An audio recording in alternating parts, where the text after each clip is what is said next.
And hello everyone, this is Fraczon here, and for today's World of Warships action, we'll actually be taking the Hosho for a spin. She's the Tier 4 Japanese aircraft carrier, and the reason why I'm taking her out is mostly, aside from the gameplay, it's mostly about discerning the differences between the Japanese class aircraft carriers and the American aircraft carriers. Having said this, let's say, having made this brief introduction, let's get right into the gameplay. And here we go with some Hosho gameplay. So, the first differences we see compared to the American class aircraft carriers is, of course, the squadron density, and by that I mean the number of planes that is within each squadron. You know that in American aircraft carriers you get 6 per squadron, while here in Japanese I get actually 4, which has pros and cons. I think that the pros are mostly in the fact that if you make a blunder, you make a big mistake, and you end up losing your entire squadron, then it's not much of a big deal because you have replacements for pretty much all. You have a total of, let's say, 6 squadrons of 4.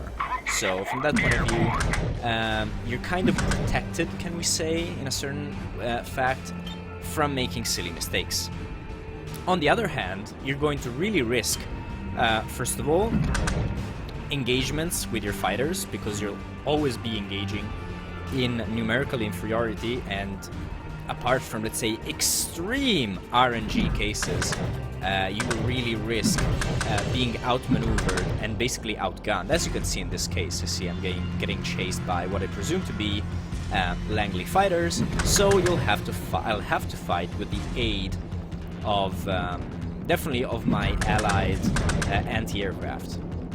So this is the main difference, and Torpedo offensively wise, that also means hitting targets is actually going to be a bit more complicated, since I will be launching only 4 torpedoes and not 4. Well, if my ally now would engage against these fighters, that'd be brilliant, because 2 squadrons versus 1 would actually mean pretty good success. However, it appears that my ally has no intention of following up, so I'll just have to go and sort of defend myself here. Actually, my torpedo bomber should move up to the north, and I'd love to engage actually these fighters while I have the cover of the Kuma, St. Louis, and Phoenix. But apparently, that may not happen. Well, if the St. Louis actually gets in there, retreating cruisers, damn it. But oh well, I'll leave them to their fight. I'll get one group on this Kuma. I think auto aim is actually fine, because manually aiming with 6 torpedoes with the Americans is actually relatively easy. While I would actually say that it's much more complicated with Japanese squadrons. So I'm a bit inexperienced with these type of torpedoes. Anyway, one hit to the Kuma, his steering is jammed, and did that actually save him? I don't really know. I heard something got destroyed. That's not excellent, but I destroyed a ship, so that's good. I might have tried to hit the Langley, but don't think that was the right option. Anyway, get these guys out.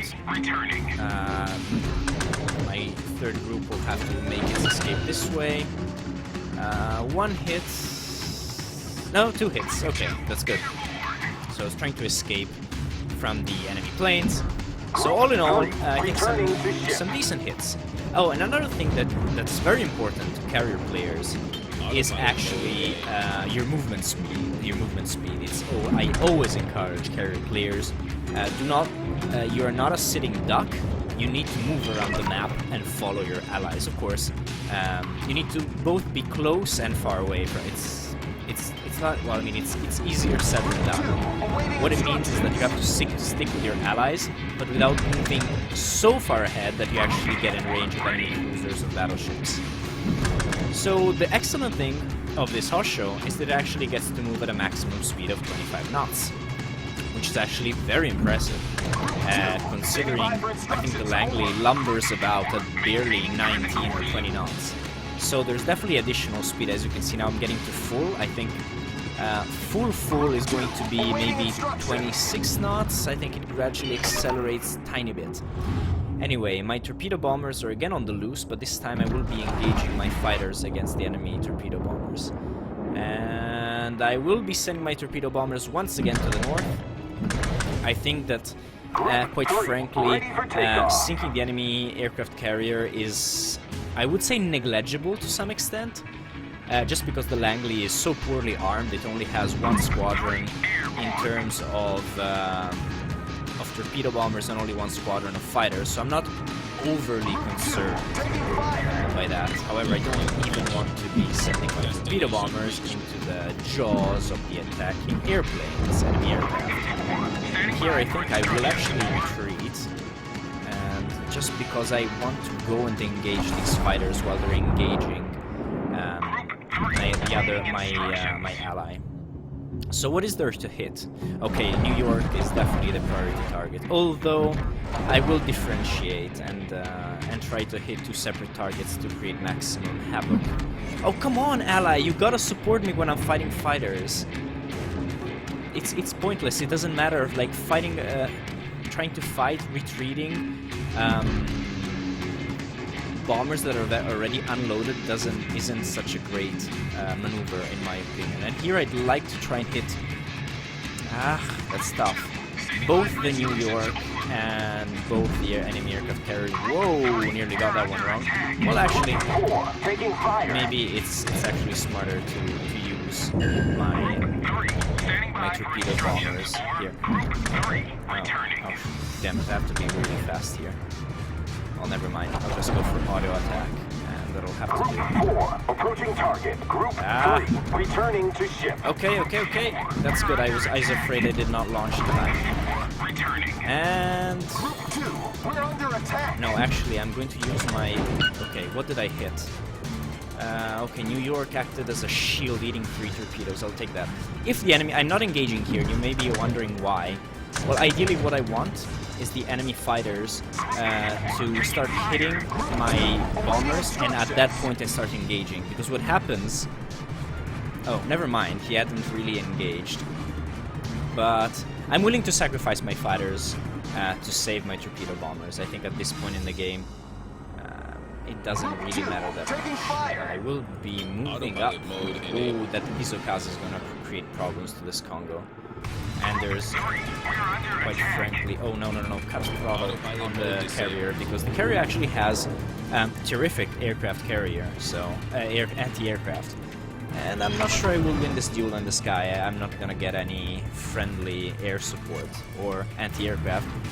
And apparently, miraculously, in some way, due to RNG, oh, and sunk something. Okay, I guess the New York was sunk. Oh, good that Isokaze has been destroyed. Oh, wow. Am I really winning this duel in the sky? That would seem really weird.